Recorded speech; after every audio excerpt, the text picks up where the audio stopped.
আজকে স্টেশন বাজারে বাজার করতে এসে দেখি যে কপির সাথে লেবু ফ্রি। হ্যাঁ, এটা দেখে আমিও চমকে গিয়েছিলাম। হ্যাঁ, আজকে সন্ধ্যাবেলায় আমি একাই বেরিয়ে পড়েছিলাম স্টেশন বাজার যাবার লেগে।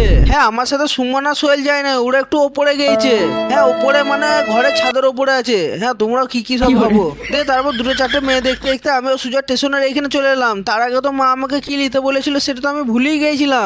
তারপর অনেকক্ষণ স্টেশনের সামনে বসে বসে চিন্তা করতে দিয়ে তারপর মনে পড়ে যাওয়ার পর আমি সোজা গলির ভেতরে ঢুকে পড়লাম। হ্যাঁ হ্যাঁ, গলির ভেতরে, তোমরা অন্য কিছু ভাবো না। দিয়ে তারপর একটা হোটেলে এসে এখান থেকে পট নিয়ে নিলাম, কিন্তু যাওয়ার সময় শালা আমাকে এত কালো লাগছে কিনা। তারপর এখান থেকে বাইকটা সুজা কাঁধা করে তুলে নিয়ে চলে এলাম আমাদের স্টেশন বাজারের এইখানে। হ্যাঁ, এখানে বাইকটা রেখে সুজা সামনের দিকে হাঁটা মেরে দিলাম। আর এখানে বাজারের মধ্যে ঢুকে দেখি তো বৃষ্টিতে এত পেঁচুল হয়েছে রাস্তাগুলো যে পড়লি একবার আমার মাথা ফাথা সব ফুটো হয়ে যাবে, কেউ তুলতে আসবে না। আর বাজারে ছিলাম শুধু এই অসাধারণ ফলটা কিনতে।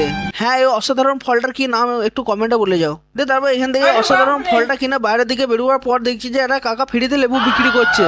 তা ওর কাছ থেকে মোটামুটি ব্যাগ ফ্যাগ লিজে এনে বলে 500 মতো লেবু কিনে নিলাম। দিয়ে তারপর এখান থেকে লেবু ফেবু আর যতগুলো কেনাকাটা ছিল সব নিয়ে আমি সোজা চলে এলাম বাইকটার কাছে। হ্যাঁ, এখান থেকে বাইক ফাইক নিয়ে সোজা বাড়ির উদ্দেশ্যে বেরিয়ে পড়লাম। আর তোমরা কি করছো? এখনো চ্যানেলটা